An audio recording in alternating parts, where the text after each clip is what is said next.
vejo que tem uma diversificação, ainda mais de uns tempos para cá, né? Tem uma diversificação muito grande, né, de representações. Eu acho que por um período ficava muitos livros infantis, eles acabavam tendo muito um caráter assim, ou de trazer uma moral, ou de ter um caráter mais educativo, né, especificamente. E eu acho que é muito um pouco do que eu costumo falar, que é de adulto para criança, né? Mas nesse sentido mais assim, duro, vamos dizer, né? No sentido de então o papel de um adulto é educar bem uma criança, né? E daí a gente pode pôr várias aspas aí, né? No que é esse educar bem, né?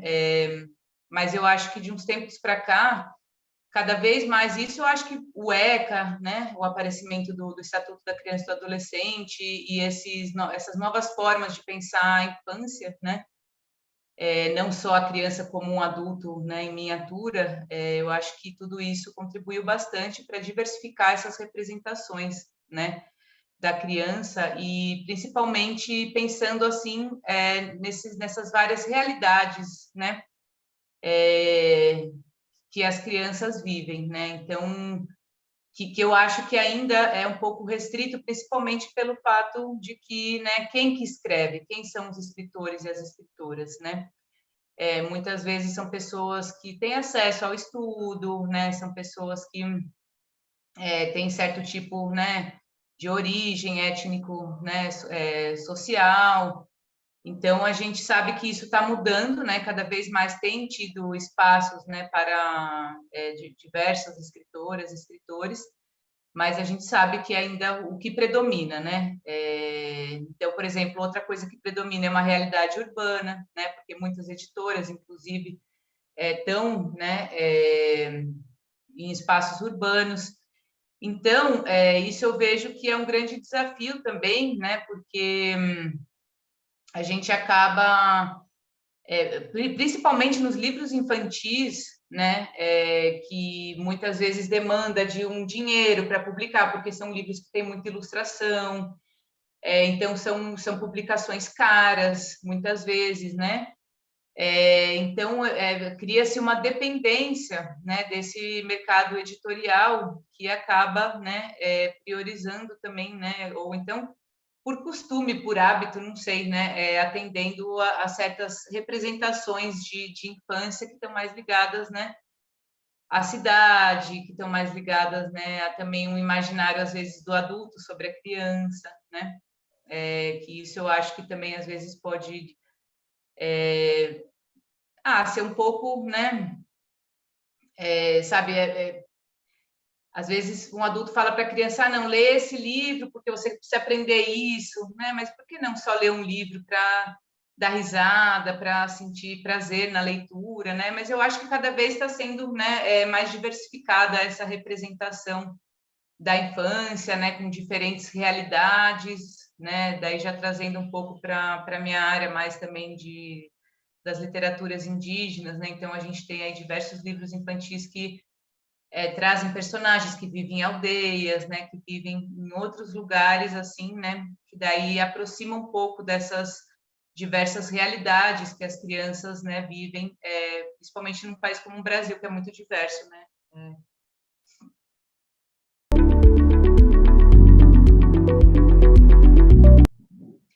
Então, isso é uma coisa que eu sempre reflito muito, assim, né, porque nos parâmetros, né, curriculares, muitas vezes a educação integral é isso, é vista como essa união, assim, né, de você desenvolver capacidades integrais, no sentido de vamos olhar para tudo, né, junto, vamos olhar para como a criança está falando, mexendo o corpo, pensando, sabe, de uma forma transdisciplinar, né, interdisciplinar, juntando, associando tudo, enfim, né, conhecimento com brincadeira, né? Porque nessa primeira infância se pensa muito no brincar também, né? Coisas que eu acho que depois deveriam continuar pensando, mas vão, né, tirando cada vez mais.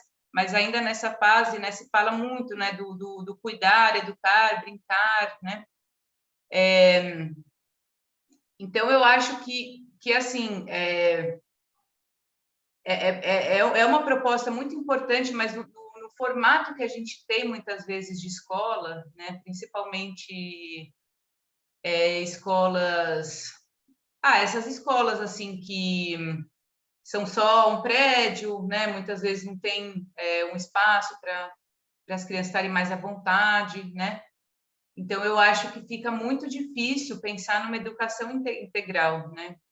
Porque eu acabo trazendo como referência, quando eu penso em educação integral, muito do que eu vejo, por exemplo, em algumas aldeias que eu já estive, né? Aldeias indígenas, aonde, por exemplo, as crianças, elas interagem muito umas com as outras, sabe? Elas têm muita liberdade de poder andar, de poder experimentar, pegar para aprender, sabe? É uma educação que ela está muito mais voltada a essa experiência, a essa experimentação e ao aprendizado, que daí acaba sendo um aprendizado realmente assim mais autônomo, no sentido de ela constrói, né? Aquela atitude, né? Porque ela mesma fez e ela percebeu que aquilo não foi bom ou que não, né? Não é tanto baseado nesse falar, né? De não, mas é isso, é aquilo, né? Que eu vejo que muitas vezes essa nossa educação, vamos dizer assim, escolar, né? Acaba se baseando. Então, eu fico pensando muito nessa questão assim da liberdade, né? Como uma coisa que para se a educação integral é muito importante, mas eu acredito que a gente precisa ainda agregar mais não sei se valores ou qualidades ao que seria essa educação integral, né? Expandir um pouco, né? Essa própria noção do que é esse integral, né? Porque o integral é você, né? Pensar na criança enquanto um ser ativo, né? Que anda, que experimenta, que tem autonomia, né? E eu acho que para isso ela precisa de espaço, precisa de liberdade, precisa conviver entre as crianças, ter tempo para, né, construir uma brincadeira juntas, para, né, ficar sem necessariamente a mediação toda hora do adulto, sabe? Então eu fico pensando nesse sentido, assim, né, dessa integralidade ser uma coisa ser muito profunda, né? Muito importante, mas é muito profundo para ser alcançado, assim, né? Para isso a gente precisa realmente respeitar mais, né, o espaço da criança e os potenciais mesmo, né, da criança enquanto pessoa, né.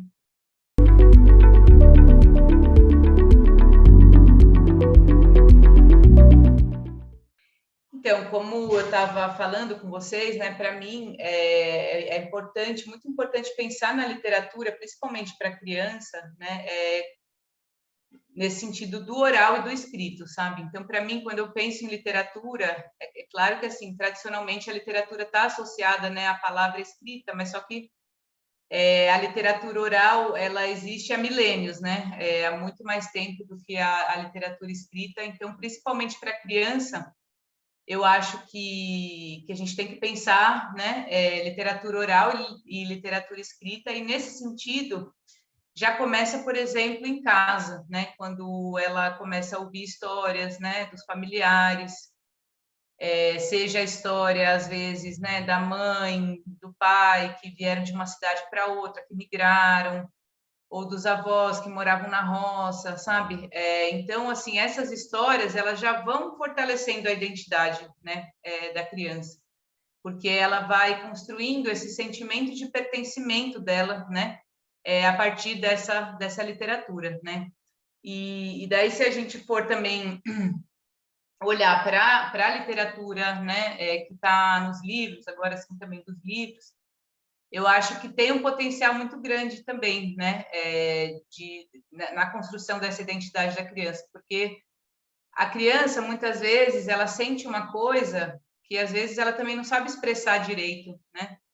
E daí, de repente, ela lê no livro uma história parecida com a dela, né? Ela lê, assim, o personagem tem assim, pensamentos que, às vezes, são parecidos com o dela, né? Então, isso faz com que ela se compreenda melhor, né? Que ela entenda melhor, né? Quem ela é, o que ela está sentindo, né? E isso eu acho que também faz parte, né? Desse processo de construção, né, da identidade, e daí, nesse caso, tanto individual quanto social, no sentido que, assim, somos seres coletivos, né, vivemos num grupo, né,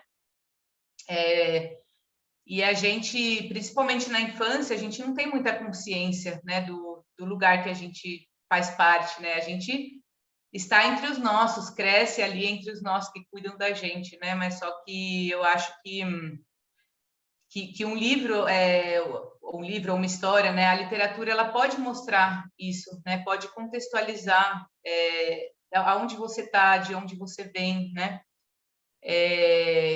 como você compõe aquele, né, grupo ao qual você faz parte, e eu acho que a literatura, ela acessa vários mundos, né, vários lugares, então, mas daí também depende daquilo que a gente estava falando, né, de como vai existir essa representatividade na literatura, né? Então, eu acho que quanto mais diversificada, mais potencial, né, de contribuir para a construção da identidade, né, das crianças, principalmente na infância, que é onde ela está ainda conhecendo, né, esse lugar, entendendo, né, esse lugar onde ela está, de onde ela vem, o que ela sente em relação a isso, né? Por isso que, por exemplo, eu lembro tem aqueles livros da Quilça de Oliveira, né? Eu lembro mais do Mundo no Black Power de Tayor, né? Que é um livro que eu já contei a história também, né? Junto com um parceiro com quem eu trabalhava. E nesse livro eu lembro que, né, o fato de ter uma criança com cabelo Black Power, dela, né? Na narrativa, o personagem, ele sofria preconceito na escola, e daí ele ficava triste, voltava triste para casa, mas chegava em casa, a mãe conversava com ele, sabe, com ela, né, e daí isso ia fortalecendo, né, porque ela ia entendendo que era uma coisa ancestral, a força que estava presente, né, nos cabelos, e como isso tá presente numa força que existe, né, aqui no Brasil, dessa presença negra. Então, sabe, ter acesso, né, a essa literatura, quando a criança ela lê, né, isso, ela se reconhece, né, ela olha e fala, nossa, também já senti isso, né, também já voltei para casa triste, porque a gente sabe que, né, em escola tem muita, né, desse preconceito né, e daí ela, sabe, essa literatura traz esse potencial, né, de fortalecer isso, né, da onde ela vem, essa ancestralidade, né, como também eu lembrei do caso de um livro, né, do Daniel Munduruku, onde ele conta as experiências que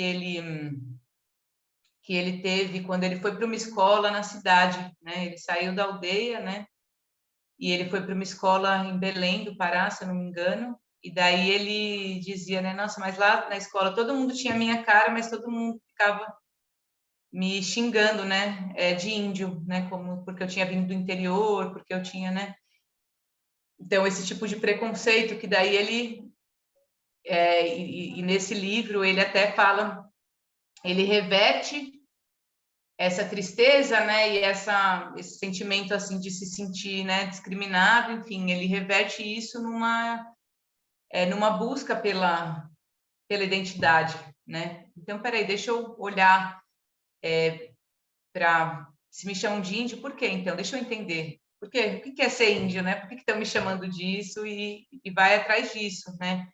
E ele escreveu isso num livro, né? Então, esses são exemplos, assim, né? De como a literatura pode diretamente, né? Agir sobre o seu processo, né? Incentivar o seu processo de construção, né? Identitária, tanto individual quanto social, uma vez que eu acho que não está separado, né? Porque a gente, enquanto indivíduo, a gente está inserido, né? Socialmente, no contexto, no grupo que a gente, né? Da onde a gente vem.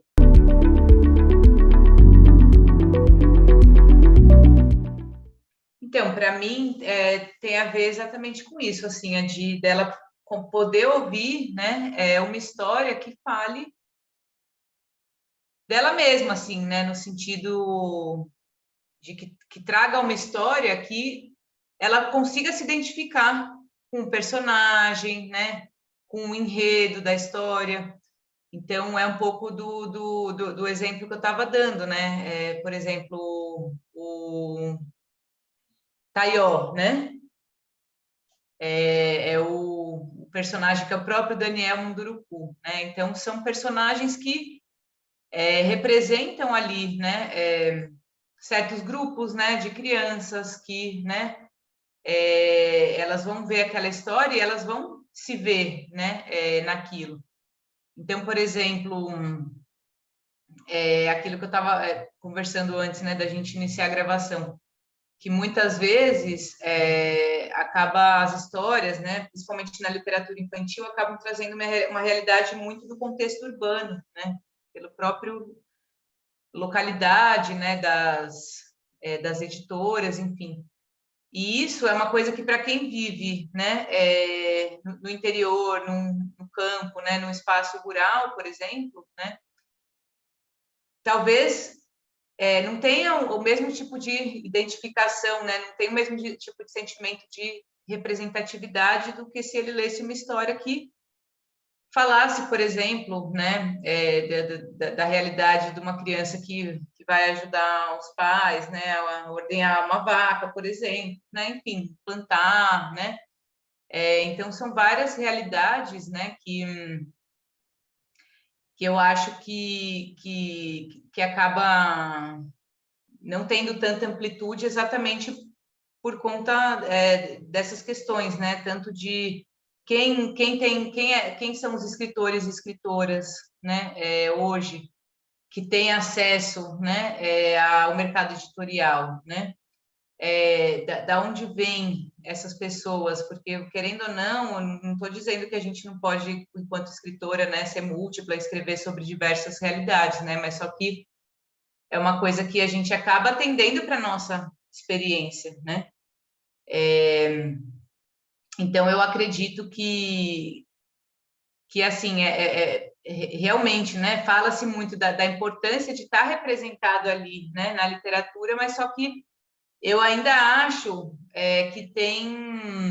que a gente tem que lutar mais para expandir, né, esse campo editorial, né?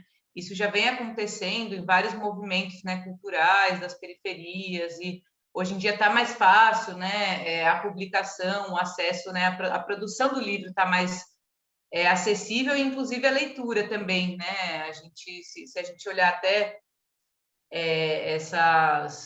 esses índices, né, essas pesquisas que fazem sobre número de alfabetizados no país, enfim, né, a gente vê que cada vez mais está tendo acesso à educação, né, à escola, à alfabetização, à leitura, né, com projetos, né, com bibliotecas em escolas públicas e distribuição de livros, né, inclusive quando eu era professora da sala de leitura, eu via que cada vez mais ampliava a diversidade, né, de livros que chegavam, né, mas só que ainda a grande maioria daquelas mesmas editoras, sabe?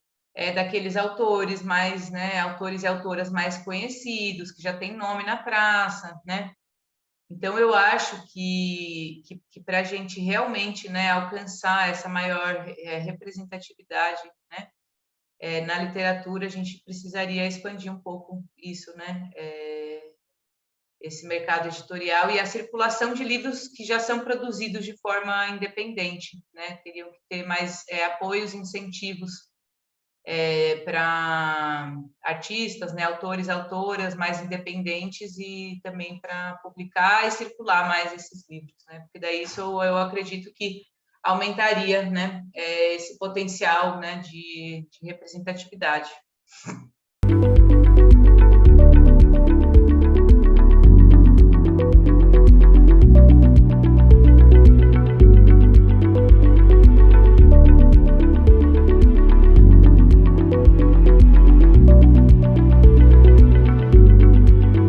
Sim, com certeza. E nesse caso ainda, É muito importante a mediação. Por quê? Porque ainda a gente encontra, principalmente, né, nas bibliotecas, principalmente nas bibliotecas em geral, a gente encontra ainda muitos livros que eles ainda trazem visões estereotipadas dos indígenas, né?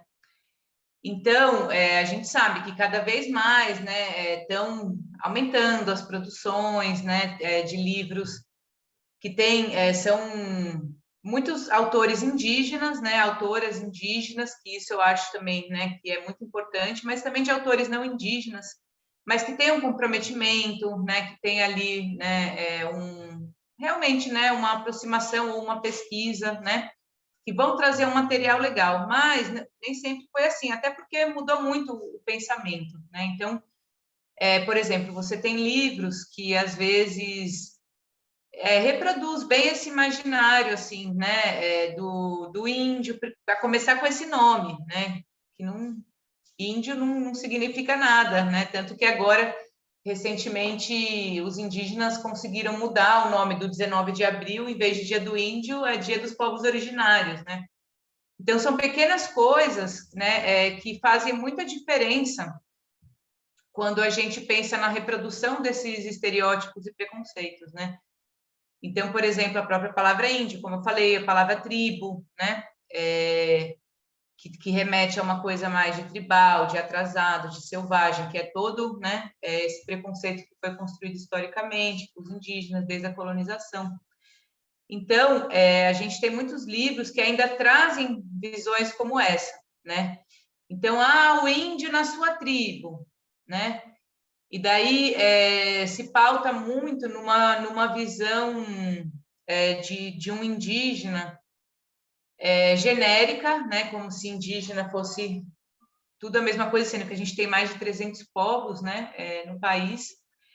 E também aquela ideia, né, de que índio mesmo é aquele que vive na aldeia, é aquele, né, que fala a sua língua, que usa cocar, que caça, que pesca, né? Então, assim, isso a gente, claro, tem povos que vivem assim, vivem em aldeias, que caçam, que pescam, sim, mas assim, cada vez isso está mais difícil, né? Porque a gente sabe que tem a expansão do agronegócio, que tem a, né, invasão de mineradoras, garimpeiros, que tudo isso, né, causa impactos no ambiente, que afugenta a caça, que polui os rios, que daí começa a não dar mais peixe, né, construção de hidrelétricas,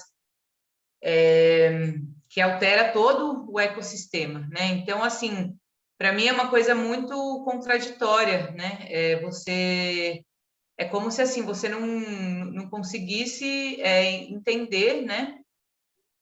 Toda essa violência histórica, né? E espera que os indígenas vivam como eles viviam, né? Não sei quando, 1500, sei lá, né? E é uma coisa que eu sempre falo muito, né? Quando eu estou trabalhando com projetos que, né, estão trazendo, né, os conhecimentos, saberes, literaturas indígenas, né?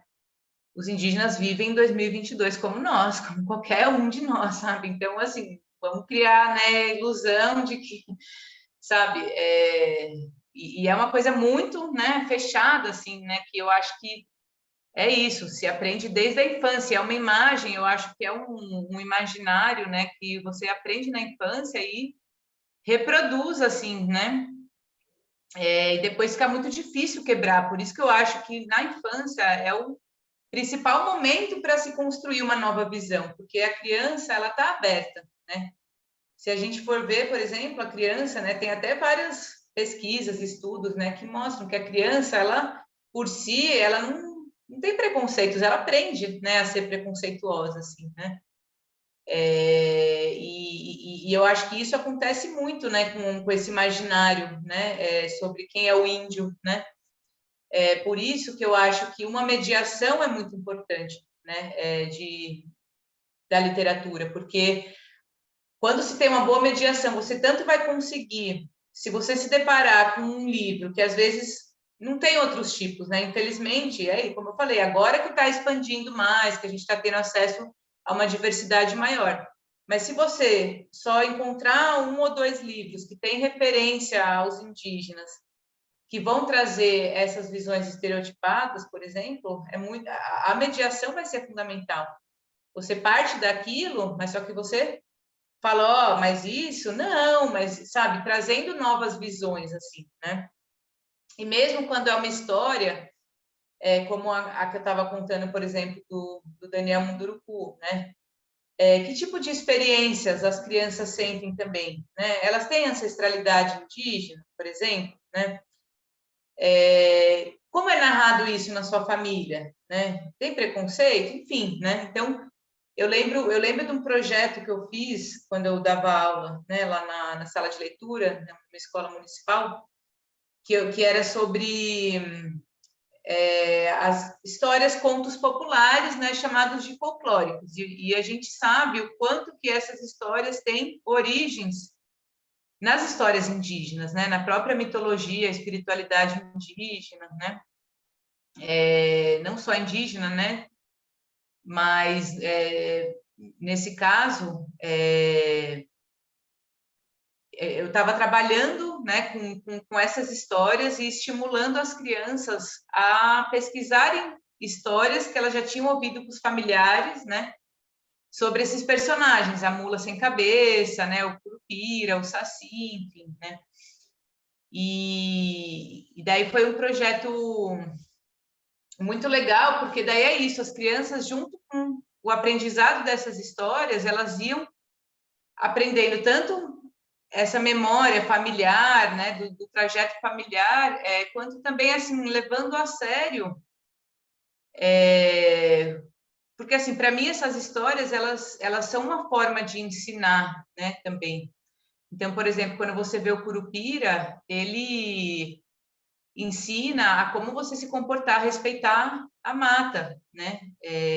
Como você saber andar pela mata, como você não cortar uma árvore ou caçar além do necessário, né? Coisa que para quem vive ali naquele ambiente são aprendizados fundamentais, assim, né? E daí o que acaba transformando, né? Você acaba transformando numa coisa fantasiosa, numa coisa que se ridiculariza, né? Que é invenção, né?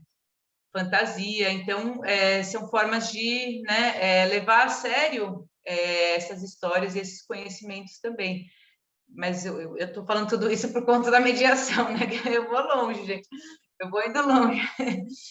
Mas porque nesse momento, né, quando eu fiz esse projeto, a mediação foi muito importante, né? Porque dependendo da forma como você aborda isso, né, as crianças constroem uma certa visão ou outra. Então, por exemplo, nesse caso, as crianças falavam, mas isso é verdade, sabe? Elas ficavam intrigadas assim, mas isso é verdade mesmo? Eu falava, você duvida? Eu não duvido. E era só a minha resposta, sabe? E daí elas começavam a chamar e ouvir dos pais e das avós histórias desses personagens, e não de uma maneira ridicularizando, sabe? Ah, não, mas você nem sabe o que você está falando, porque o importante é, sabe, sei lá, o estudo que eu tenho na escola. Não, foi uma forma de valorizar isso. Então, é essa mediação que eu falo, né? No sentido de você trazer outras visões para aquilo, potencializar aquilo que, né, que uma história, né, que a literatura pode trazer, né? Que a gente pode ter acesso, né? Por exemplo, na literatura indígena, a gente tem, né, muitos livros que trazem mitologias, né? Dos povos indígenas, que falam sobre a origem, né? De uma árvore, como ela surgiu, dos alimentos, sabe? E é interessante porque eu estava fazendo um trabalho com as crianças na atual escola que eu leciono, e muitas vezes as crianças ficam com isso, assim, nossa, mas é verdade, é verdadeira essa história? E eu sempre, assim, bato o pé falando assim, olha, é uma forma de conhecimento dos povos indígenas, né? É verdade, sim, para eles é como eles explicam o mundo, né? É o conhecimento deles. E daí, quando você vai, assim, trazendo outros elementos, daí entra também um pouco da formação integral, né? Quando você vai trazendo, por exemplo, uma brincadeira, um canto, né? Outros elementos que vão compor junto com a história, a criança parece que se desprende daquele entendimento mais racional, muitas vezes, né? vivenciar aquela história, vivenciar esse potencial encantado que aquela história tem também, né? E daí o fato de se é verdadeiro ou se não é, não fica tão importante, sabe? Por isso que eu acho que sim, né? Uma boa mediação, ela é fundamental para aproximar, né? A criança daquela literatura, dos potenciais, assim, de imaginação, de criatividade, de conhecimento, de transmissão de conhecimento que tem ali, né? Principalmente em relação aos povos indígenas, que é todo um universo, né? De histórias, de conhecimentos, de modos de vida, né? Que quando se tem uma boa mediação, né, você desperta o interesse nas crianças para elas conhecerem melhor, irem atrás, pesquisar melhor como vive cada povo, que essa é uma outra questão também, né? Não ter essa visão do índio genérico, né? Mas não falar assim, olha, vamos ver como cada povo vive, né? Dependendo da região do Brasil, dependendo, né, da família, se é Tupi-Guarani, se é G, se é Caribe, se é Aruá. Então, né, eu acho que tendo uma boa mediação, às vezes um livro, né, pode abrir um portal para muita pesquisa, assim, né, muito conhecimento, principalmente com os povos indígenas, que é uma vastidão, assim, né, de conhecimento que dá para ter, né?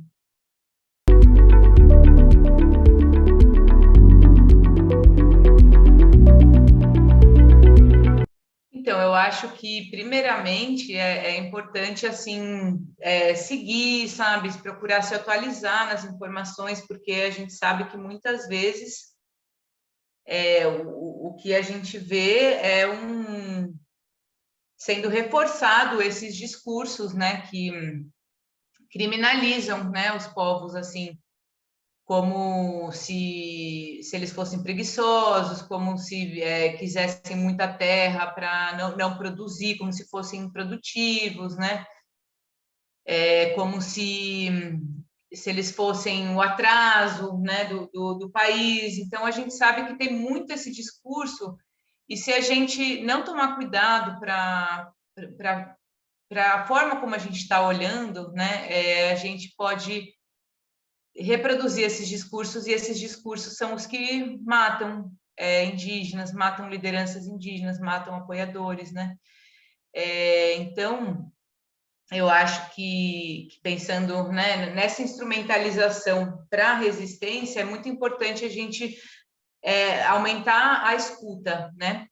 Da onde a gente está escutando, e procurar não reproduzir um discurso que ele existe só para justificar a exploração, né? Porque é isso, a gente sabe que povos indígenas foram, sim, escravizados também. A gente sabe, né, que teve todo um histórico, né, de roubo das suas terras, que ainda existe, né? Que a gente está vendo mais do mesmo, né? Então, se a gente não se informar bem, a gente acaba reproduzindo, porque é o que esse discurso, né, que quer justificar a continuidade dessa exploração, né, acaba espalhando, né? Então, primeiramente, eu acho que é importante olhar para isso, né, para ter o cuidado de ouvir realmente as diversas vozes, né, e procurar compreender os diversos lados da história, vamos dizer assim, né, porque quando eu falo por experiência própria, assim, né, se não fosse a minha experiência nas aldeias, com os povos indígenas, né, talvez eu não entendesse como eu compreendo hoje a importância que a terra tem para eles, né, que não é uma coisa de posse, é uma coisa de pertencimento, né, de você viver ali porque é o seu lugar ancestral, porque dali, né, você tira o seu sustento, você se relaciona, você cuida, é cuidado, né? Então é uma coisa muito mais profunda do que essa relação, por exemplo, né, que no capitalismo a gente acaba tendo, né, de exploração da natureza, de ver só a natureza como recurso, né, que é uma coisa que o Ailton Krenak fala bastante.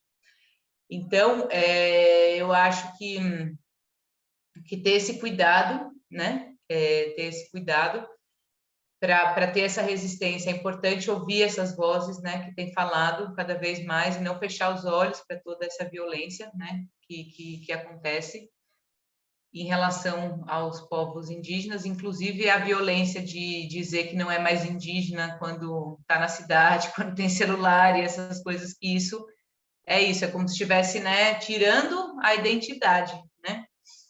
E pela literatura, eu acho que sim, a literatura tem muito potencial, porque pela literatura a gente conhece mais os indígenas, né? Ainda mais agora que a gente tem aí, né, tá toda, né, vários autores e autoras indígenas escrevendo histórias, né, e querendo ou não, a literatura infantil acaba sendo, né, um caminho que mais acessível, né, aos escritores e escritoras indígenas, né. Daí tem toda uma discussão que eu até passo, né, na disciplina que eu dou, que é sobre como diversos livros são para adultos também, né? São um grande aprendizado para adultos, mas só que acabam sendo, né, colocados como literatura infanto-juvenil, porque tem muito a ver com essa questão, acho que até do folclore, né? Tem até várias professoras que eu converso que falam que quando chega livro de literatura indígena,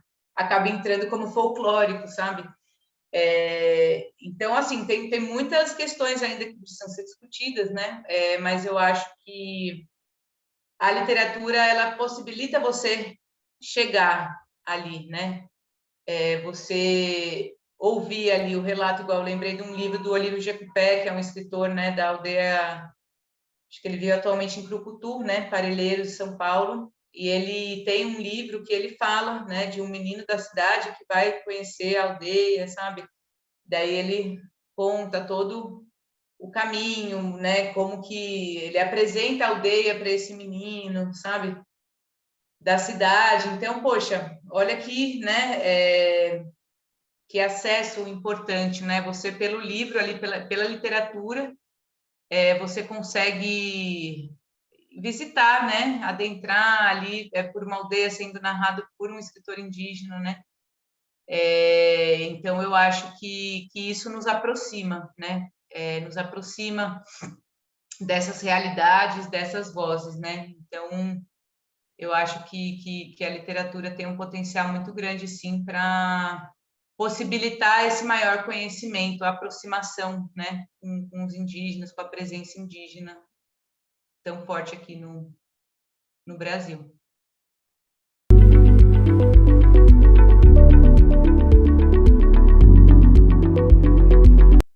Ah, com certeza.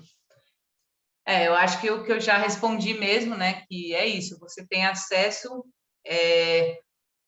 a diversos universos, né, que é como eu falei, assim, né, são mais de 300 povos diferentes, que daí tem, né, um tipo de narrativa, um tipo de mora em determinado lugar, comem mais certas coisas, brincam de certas coisas, então são universos, né, gigantescos, assim, que compõem, né, esse território que a gente habita, né, então eu acho que nesse sentido, essa pergunta eu vou puxar mais para principalmente conhecer literalmente por onde a gente pisa, sabe? Aquela expressão, né?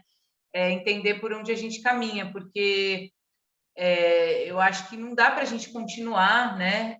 Falando da história do Brasil começando em 1500, né? Pelo amor de Deus, porque a gente, né, tem povos indígenas que e isso é documentado, né, pelos registros arqueológicos, que tem comprovação de que há mais, né, de 30 mil anos, né, já se vive aqui, enfim, né? Então, é toda uma história muito forte, né, muito antiga e profunda, né, que simplesmente é muito ignorada, né, ainda, e desconhecida, né, também. Então, eu acho que quando a gente, né, e daí sim, a literatura tem um grande potencial, mas quando a gente, né, adentra nesses universos, dos povos, né, dos conhecimentos indígenas, a gente consegue conhecer muito melhor esse lugar que a gente habita, né? Esse lugar que a gente vive, a história, né, dessa terra que a gente pisa, que, né, nos dá alimentos. E, e eu acho que isso tem um potencial muito grande, né, que é para a gente começar a olhar de uma outra forma para a nossa própria história, assim, né? E daí eu acho que isso se relaciona com toda essa questão de representatividade, né, de tudo, porque a literatura ainda, né, principalmente escrita, se a gente for considerar que isso, né, somos povos, pessoas que vêm muito dessas tradições orais, né, indígenas, negras e europeias também, que os europeus que vinham aqui, muitos não eram alfabetizados, né, então, a gente, principalmente a literatura, né, pela escrita, muitas vezes acaba, né, trazendo referências que são importantes, mas assim, como eu estava falando, tem toda uma outra vastidão, né, de histórias, de literaturas que eu vejo como literatura, e que quando a gente, né, conhece mais, a gente consegue, né, acessar melhor, né, nossa própria história, para a construção dessa nossa, né, identidade, e inclusive se sentir mais representado, né, no sentido de quando a gente conhece a história do lugar que a gente vive, né, a gente valoriza isso, a gente se sente mais representado, se sente melhor, com uma autoestima melhor, né? E isso é uma coisa muito subjetiva, né? Parece, pode ser objetiva, mas é muito subjetiva também, né? Porque enquanto a gente não valoriza isso, a gente fica valorizando muito o que vem de fora, o que é distante, né? O que é e isso gera frustrações, isso gera não pertencimentos, né? Então eu acho que quanto mais a gente, vamos dizer assim, se enraizar, né? Daí eu acho que daí a importância, né, de conhecer mais, principalmente pela literatura, né, essa presença indígena no Brasil, a gente vai conhecendo e fortalecendo essas raízes, né? E daí sim a gente consegue crescer mais como uma árvore, né? Quanto maior a raiz, mais forte, maior ela fica, né?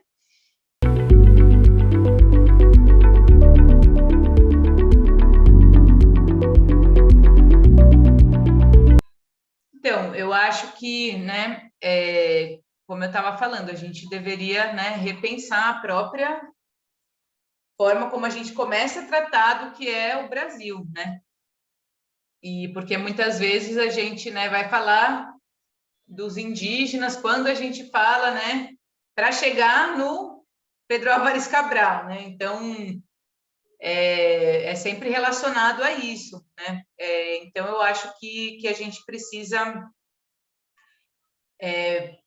primeiro, né, tratar de um jeito mais profundo, né? A gente tem a lei, né, 11.645 de 2008 que fala, né, dessa importância, né, que na verdade torna obrigatório o ensino das histórias e culturas indígenas, né, do Brasil e afro-brasileiras, né? Veio junto com a lei lá 10.600, né, e 39, se não me engano.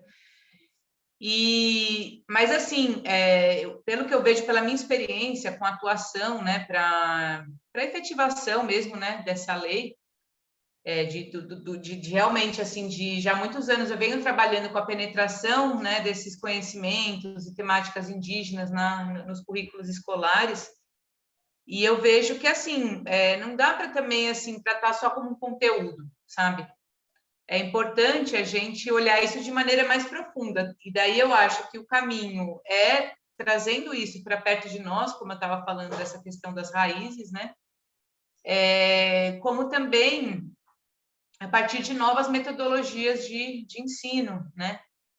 Como eu falei, as culturas indígenas, né? Tem formas de educação tão potentes, né? Como dei o exemplo lá quando eu falei da educação integral, tudo, né? E, então eu acho que principalmente para a criança, né, como vocês perguntaram, o importante seria isso, assim, né? Potencializar essas formas de educação, né? Que existem tantos em diferentes povos indígenas, por exemplo, pelo canto. Então, você sabe, por exemplo, eu vejo que as crianças cantam, por exemplo, quando elas vão comer, né? Mas e se a gente transformar, sabe, esse momento, né? Pensar em outras formas mesmo, assim, né? Usar o canto como um momento ali de roda, um momento de se sentir em grupo, sabe? Fazer brincadeiras, né? Muitas brincadeiras indígenas têm esse negócio do coletivo, sabe? De trabalhar bastante com o coletivo. Então, de juntos, você ir lá e fazer, né, uma coisa em comum, plantar junto, né? Então, eu penso muito assim, né? De não como sendo um conteúdo, principalmente quando é com criança, né? Mas só que ir despertando essas novas formas assim de educar, de aprender, de ensino-aprendizagem, né? Que a gente pode se inspirar bastante em como muitas vezes são as educações, né? Em diversas culturas indígenas. E isso através da brincadeira, né? Por exemplo, né, até tem brincadeiras que a gente mesmo tem, né, que é comum, que é o currupio, a peteca, né? Daí ir trazendo isso, né, para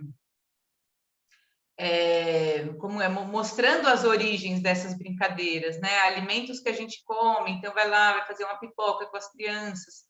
E daí já fala do milho, que é um alimento, né? Por exemplo, os Guarani de São Paulo, eles conhecem mais de 100, 200 espécies diferentes de milho, sabe? Batata. Então, assim, sabe, conhecer as origens do alimento, daí junto com isso conta a história, sabe? Uma mitologia de como surgiu esse alimento, como, sabe? Então, são muitas coisas que podem, né, ser trabalhadas que eu acho que contribui tanto para esse sentimento, né, de pertencimento, de identidade, quanto também assim para uma diversificação, uma pluralização maior de formas de aprender, né? Que às vezes assim mesmo a gente tendo pouca infraestrutura e recursos numa escola, né? Por exemplo, você pode, né, usar a cozinha para fazer, né, uma tapioca, para preparar uma pipoca, cortar uma manga e daí falar, né? Porque é isso, a maioria das frutas, peixes, né, animais, são todos desse nome, né? Nomes que vêm do Tupi-Guarani, né? Que é a língua, inclusive, que a gente falava antes do português, né? Que foi muito falada no Brasil, que ninguém sabe disso, mas é a língua que está presente no nosso português. Então, pelas palavras nessa língua que a gente fala, pelos alimentos. Então, formas de aproximar, né? Aproximar essa presença indígena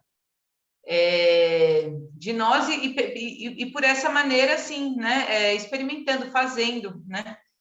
Essa maneira mais lúdica, ouvindo uma história que se relacione com aquele alimento, né?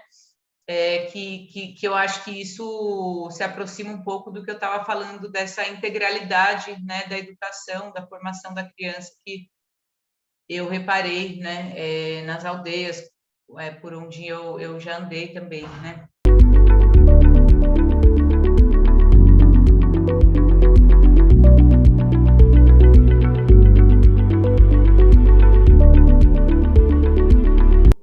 Eu procurei escolher alguns que trazem uma diversidade, assim, né, de temas, né? Então, eu escolhi um que chama Bolorie, a origem dos alimentos, que é do Ariabo Queso, que ele é um indígena que é o Ayalapiti, né, da região lá do Mato Grosso, e ele escreveu esse livro, e eu trouxe esse livro porque ele é um exemplo de um livro de mitologia mesmo, né? Então ele conta a história de origem dos alimentos na visão do povo dele, né? Então é legal porque e ele mesmo ilustrou também, né? E ele fez letras lá na UFSCar. E eu achei legal porque é isso, né? Como são muito comuns livros de mitologia indígena, né? Então é um livro comum de se encontrar e é importante também exercitar essa leitura, né? De livros como esse. Daí depois, o outro que eu trouxe é O Sonho da Buia Uaçu, que é da Moara Tupinambá, que é... Eu escolhi esse livro porque ela fala das histórias da cobra grande. Buia Uaçu é cobra grande, né? Que são histórias muito comuns, principalmente na Amazônia, né? Então, daquilo que eu estava falando, de você relacionar os contos populares, né? Folclóricos com as histórias indígenas, né? Então, isso tem muito potencial nesse movimento de aproximação, né? E de você ver, perceber essa diversidade, assim. Então, tem muitas histórias da cobra grande, né? Então, é um livro que, a partir dele, você pode explorar bastante, né? Essas histórias. Esse é outro. E daí tem um que chama O Tupi que Você Fala, que é do Cláudio Fragata, que é um livro também que ele está bem acessível, ele tem várias leituras dele no YouTube, sabe? Que é um livro que ele vai falar exatamente nas palavras do português que são de origem tupi, então de animais, de alimentos, enfim. Então, para trabalhar com as crianças é bem legal também. E daí tem um livro que é do Olívio Jecupé, que é um escritor aqui guarani, né, que eu já citei ele aqui, que chama Ajuda do Saci, Cambaí, que ele conta a história de um menino, né, um menino indígena que vai estudar numa escola não indígena, e lá ele fica preocupado porque ele não vai ver nada da cultura dele, é tudo diferente, né, ele não se sente representado na escola, até que a professora vai contar a história do Saci. E eles tinham um personagem que daí ele conta a origem do Saci, a origem indígena do Saci, que depois se, né, misturou com as histórias, né, de África, e daí ele vai falar um pouco sobre isso, assim. Então é um jeito muito legal que ele escolheu para contar, né? Falei do Bolorier, A Origem dos Alimentos, que eu até deixei aqui um link no Facebook onde ele fala um pouco, né, desse livro. O Sonho da Buia Uaçu, né, da Moara Tupinambá, que é sobre a cobra grande, né, essas histórias, contos populares também. O Tupi que Você Fala, do Cláudio Fragata, Ajuda do Saci, Cambaí, de Olívio Jecupé. E tem esse livro que foi feito a partir de um vídeo que chama Das Crianças Iquipengue para o Mundo. Uhum. E daí tem Marang Singmirang, Um Dia na Aldeia Iquipengue, que é um projeto do Vídeo nas Aldeias, que era um projeto que eles instrumentalizaram, né, jovens de crianças, né, ensinaram a filmar e tal, e daí as crianças, elas mesmas faziam filmagens, né, de como que era o seu dia a dia, das brincadeiras que faziam, né, e daí esse daí virou um livro. E daí eu deixei aí eu peguei também, né, todas as informações e também uma sinopse aí do livro. Mas essas são minhas indicações, então.